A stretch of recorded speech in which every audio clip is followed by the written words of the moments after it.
Olá pessoal, bom dia. Meu nome é Thiago Ferreira, eu sou aluno de mestrado do programa de pós-graduação em Ecologia e Conservação da Biodiversidade da UFMT. Eu trabalho com aves, mais especificamente com seleção de sítio de nidificação no Pantanal. E hoje eu queria falar um pouco com vocês a respeito do uso da fotografia como ferramenta para estudo de aves na natureza. Não só sobre aves, mas também uma introdução sobre fotografia científica. Eu não me considero um fotógrafo profissional, mas eu comecei a trabalhar com fotografia antes de eu ser biólogo. Eu trabalhava no escritório onde uma das minhas funções era justamente fotografar peças, né, de óculos, porque era para um escritório de uma ótica aqui de Cuiabá, e com isso eu acabei pegando algumas noções de fotografia. E quando eu entrei na biologia, logo no primeiro semestre apareceu uma oportunidade de eu ir para campo, a convite de um ex-professor meu, ser estagiário como, como estagiário, né, de consultoria. E quando eu cheguei lá, eu já tive o primeiro choque, sabe? Para quem era acostumado a trabalhar com sempre um objeto parado ali, fotografar um bicho parado. Quando cheguei lá, os bichos estavam pulando para todo canto, não dava tempo para esperar você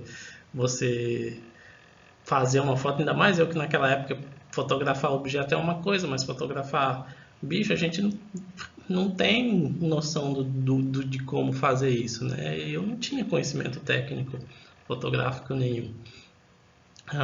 Eu trabalhava basicamente lá de segunda a sexta e ia para estagiar nos finais de semana. E logo na minha primeira consultoria eu fiquei meio decepcionado, assim, justamente porque as fotos não saíram boas, uma ou outra ali deu para aproveitar. Mas eu comecei a estudar, comecei a buscar um pouco mais por conta própria, né? A como evoluir esse conhecimento para fazer fotografia de natureza. E hoje eu tenho até um conhecimento um pouco mais avançado. Eu lembro que eu não tinha nem equipamento na época que eu comecei para campo. Eu emprestava lá do escritório, aí eu queria fazer foto de bicho voando, assim, não sabia como fazer. Aí eu entrava no Pinterest e pesquisava, né? Fotos de bicho voando. Aí eu via os caras, geralmente, quem tira os autores, eles colocam os parâmetros que eles usaram ali na, na configuração da câmera, né? Daí eu anotava numa cadernetinha ali. Aí eu chegava na época que o zoológico funcionava, eu sentava ali na frente daquele lago, colocava a configuração da câmera naqueles parâmetros que eu tinha anotado e esperava uma garça ou qualquer outro bicho voar para fazer o clique e ver se saía um resultado parecido e saía, e funcionava, e assim eu fui pegando um pouco mais de noção, né, de como fotografar esses bichos em campo. Mas enfim, hoje nós comunicamos a maior parte do tempo pelas mídias sociais. Como eu estava falando lá, eu aprendi a fotografar vendo como os outros fotografavam, né? Pegando, copiando as informações da configuração das câmeras. E aí eu acabava replicando isso. E ainda mais nesse tempo de pandemia, né? Onde a gente não pode sair, a gente está o tempo todo nas redes sociais. E a fotografia é basicamente o método, né, de comunicação dessa rede. E as profissões elas se aproveitam disso de uma forma muito positiva, né, para acabar divulgando, seja o seu produto, o seu serviço ou até mesmo a sua profissão.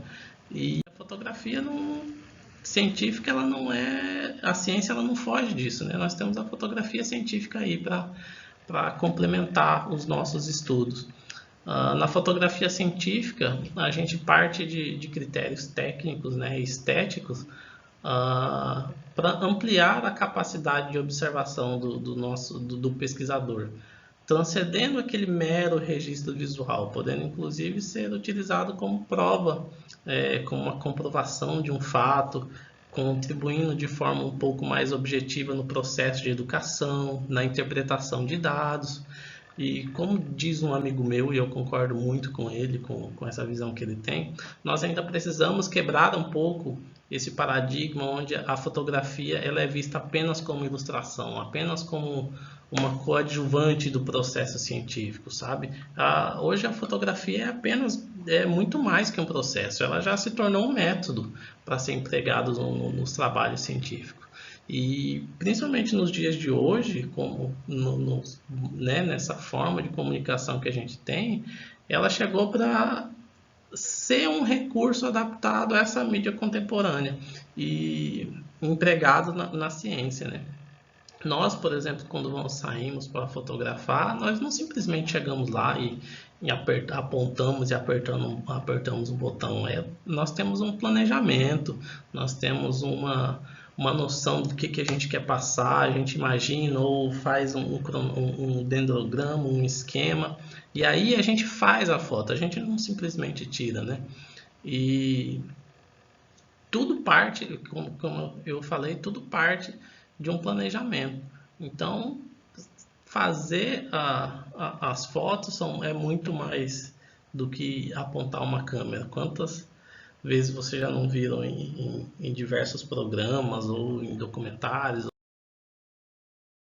Né? A galera andando com aquele monte de equipamento ou tá numa situação muito inusitada para tentar passar algum tipo de informação, fazer algum tipo de registro bacana, ou os perrengues que a gente passa em campo, né, para fazer algum tipo de estudo, algum tipo de registro. Então tudo faz parte dos moldes da ciência moderna, né? E dentro da fotografia científica nós temos diferentes aplicações, como por exemplo, nós temos a macrofotografia, onde nós retratamos um objeto, né, com características muito pequenas, que apesar de nós conseguirmos enxergar a olho nu, a macrofotografia ajuda a gente a analisar com um pouco mais de propriedade as características, seja de um organismo, seja o comportamento, seja qualquer tipo de informação um pouco mais relevante que precisa de um olhar um pouco mais detalhado. Nós temos a microfotografia, que ela retrata alguma coisa que a gente só consegue observar com a ajuda do microscópio, né, como, por exemplo, células e tecidos. A astrofotografia, que é uma área que eu particularmente sou muito fascinado, a astrofotografia hoje ela trouxe um refinamento muito grande na questão da exploração espacial, na tecnologia, que as sondas são mandadas para fora e como essas informações chegam para a gente de uma forma um pouco mais visual, um pouco mais real do que a gente ficar só na imaginação, do que só aquele pontinho de luz que a gente consegue ver, né, no espaço. Então, a fotografia ajudou muito nesse sentido, na evolução do próprio jeito de fazer ciência, de como nós demonstrar os resultados que nós adquirimos, né, nos nossos trabalhos. E também tem a fotografia da fauna e da flora, onde, como a gente estava debatendo essa semana, tudo depende do que você quer responder. Eu poderia passar aqui um tempão ainda dando outros tipos de exemplo, como a fotografia pode contribuir para fazer mapas, para raio-x, que também é uma forma de fotografia.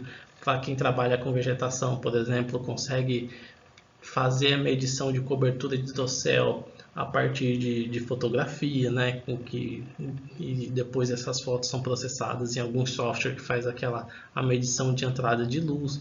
E aí a partir disso, a partir de uma variável como essa, nós podemos tentar entender como essa cobertura influencia na dinâmica ecológica, né, da biodiversidade que está abaixo dela.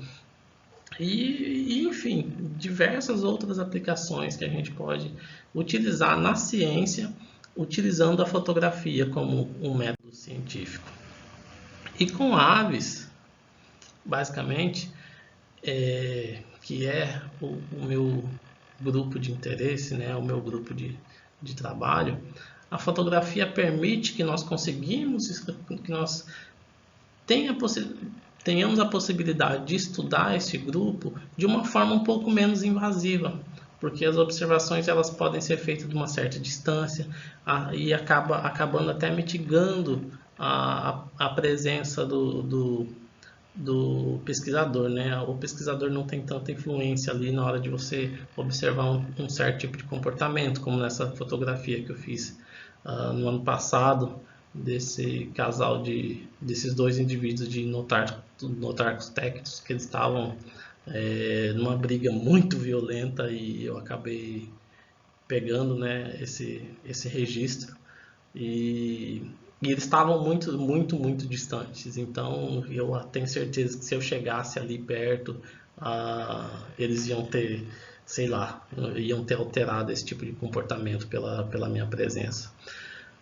Um outro exemplo é o Everton, que é um parceiro nosso de pesquisa, que ele trabalha com as arpias, que ele coloca as câmeras trap, né, nos ninhos dessas arpias, desses bichos, para registrar o comportamento no dia a dia dos pais em relação ao filhote, como é o cuidado parental, como é a alimentação desses bichos, como eles alimentam os filhotes. E ele chega, tem acesso ao ninho, instala essas câmeras e vai embora. Então ele não precisa ficar ali observando. Então é menos estressante para o bicho, é menos invasivo. Então ele e a Bia, né, que é outra pesquisadora que trabalha com as arpias, estão desenvolvendo esse projeto há algum tempo, e a fotografia é extremamente importante para ele ter essas informações, né, que são muito valiosas para esse bicho, ainda mais um bicho que é tão imponente, é tão chamativo. A fotografia ajuda a disseminar a informação a respeito da espécie. Nós temos outras ferramentas, né, como o Wikiaves, que ela também nos traz informações muito ricas. O Wikiaves é praticamente uma rede social onde observadores gostam de estar postando suas fotos, de fazer o seu acervo pessoal, e com isso, por você preencher um formulário na hora de você postar a sua foto de localidade, de que espécie o pessoal lá ajuda a identificar, caso a pessoa não saiba, né?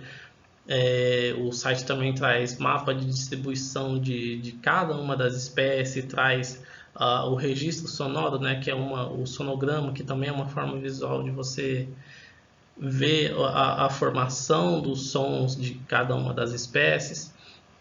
Então, a base do site também são imagens, e este site ele traz uma informação muito rica para a gente que trabalha com aves a respeito da ocorrência, né, das espécies, se tem espécie nova ocorrendo, se às vezes pode ter algum registro errado, o cara se equivocou, mas tem muita gente ali que é realmente especialista, que pode fazer correção, e você acaba aprendendo também. Então são ferramentas que, com o auxílio da fotografia, acaba contribuindo por tabela para a conservação da espécie, para uma informação um pouco mais refinada sobre a distribuição da espécie pelo país, né? E não só pelo país, tem muito registro de fora também, ali no Wikiaves. Nós temos o Merlin, que é um aplicativo que particularmente eu gosto bastante, que também é baseado em fotografia. Ele ajuda na identificação das espécies com base nas fotos tiradas pelo próprio usuário. Ele tem um banco de dados próprio, onde você funciona como um guia mesmo, e ali tem muitas informações legais a respeito de características e tal, só que ele tem uma outra função muito interessante, que você pode estar em campo, ele funciona offline, depois que você baixa os pacotes.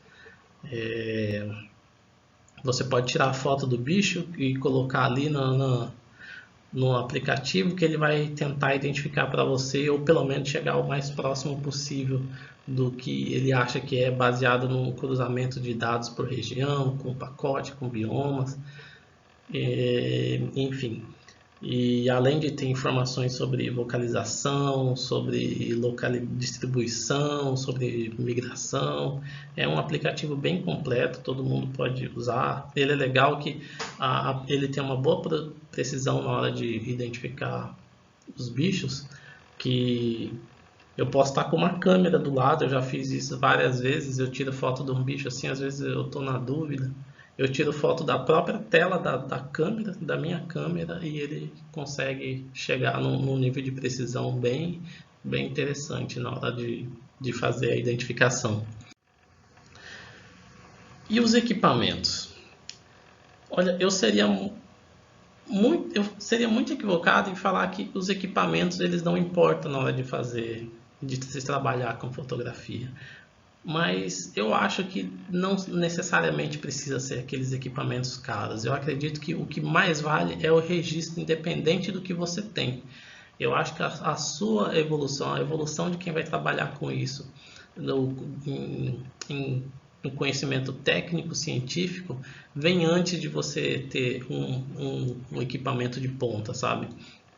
E eu acredito que você precisa muito mais conhecer o material, o equipamento que você tem, explorar todas as funções que ele tem, que você vai acabar sabendo se adaptar e passar a informação que você precisa através da fotografia. E ainda mais nesse tempo louco que a gente tá hoje, né? Que o dólar está nas alturas e isso acaba influenciando no preço desses equipamentos.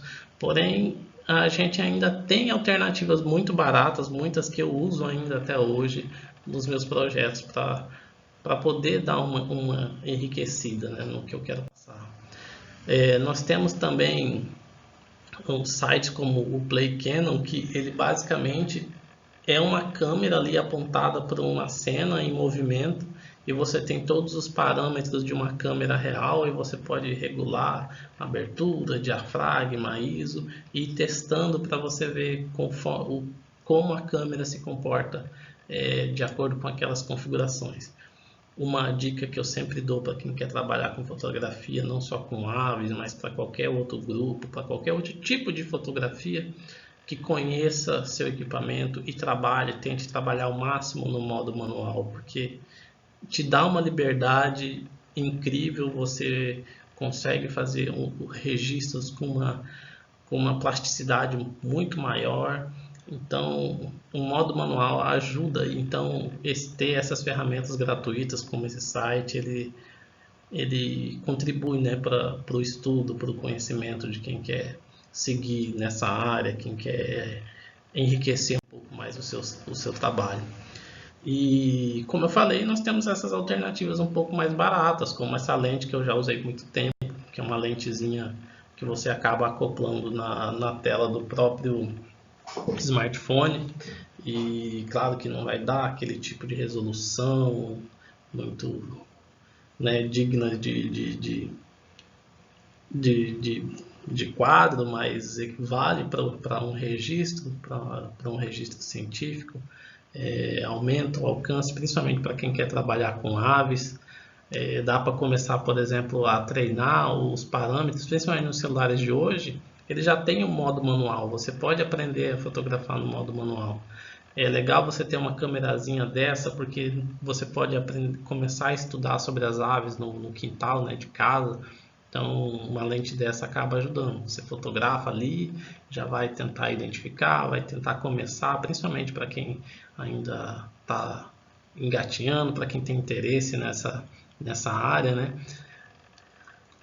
Nós temos essa outra câmera aqui, que é uma câmera que é meu xodó, que ela, na época eu paguei super baratinho, que desses sites chineses da vida, e ela serviu para eu fazer uma adaptação da metodologia que o Everton usa no meu projeto, né? Que como eu falei, eu trabalho com sítio de nidificação, eu acabo monitorando os ninhos, né, da minha espécie que é alvo de estudo.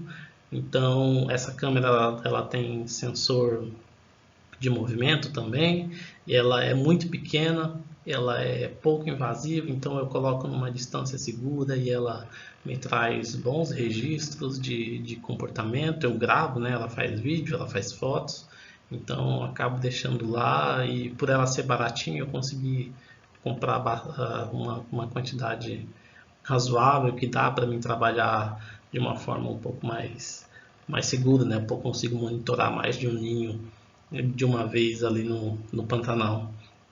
Eu tenho uma gravação aqui que eu vou passar em seguida, que é justamente uma gravação que ela fez do ninho, né, dessa espécie com que eu trabalho. Ela faz tanto imagens quanto som, e o som dela é relativamente muito bom. Consigo escutar os bichos vocalizando ali em volta, consigo ver que agora que chegou no ninho é uma fêmea, o macho está cantando e ela está respondendo.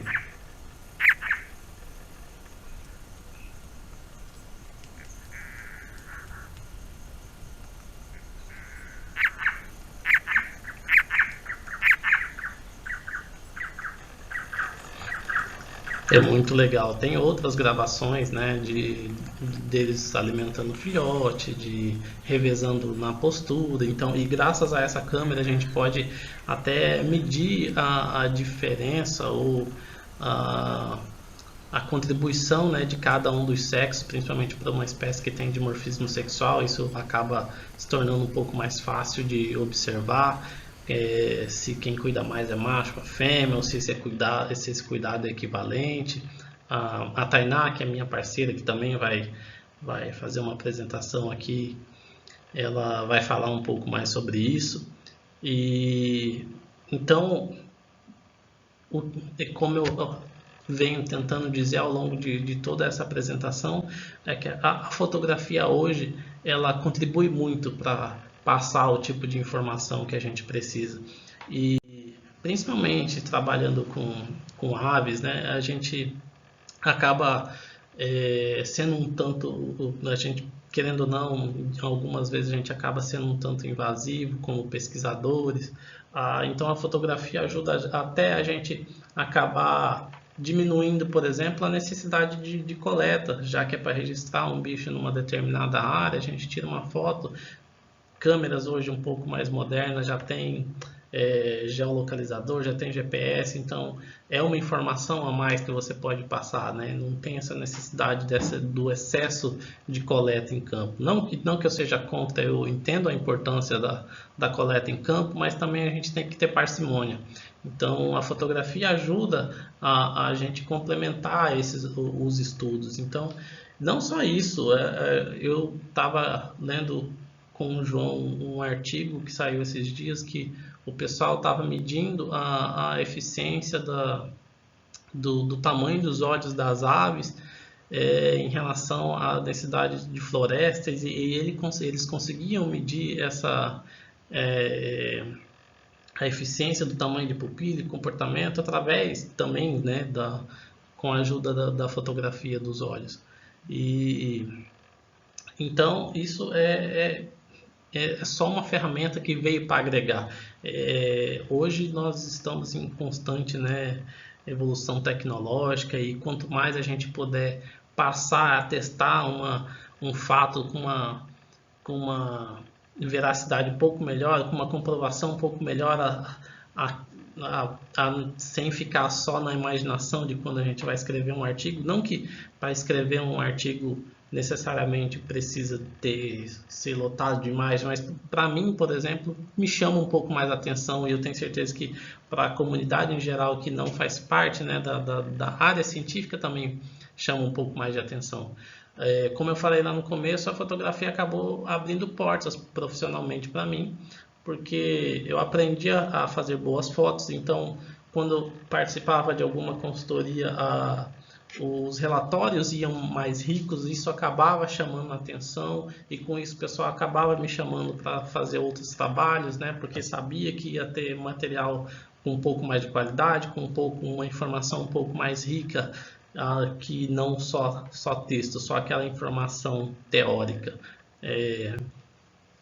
E então é isso. O que eu queria passar, né? O tempo é um pouquinho mais curto, e eu peço desculpa porque eu não posso estar ao vivo, agora, porque eu, no momento estou trabalhando no meu projeto no Pantanal, e então essa apresentação vai ficar gravada, mas eu estou deixando todos os meus contatos aqui no final da apresentação, e qualquer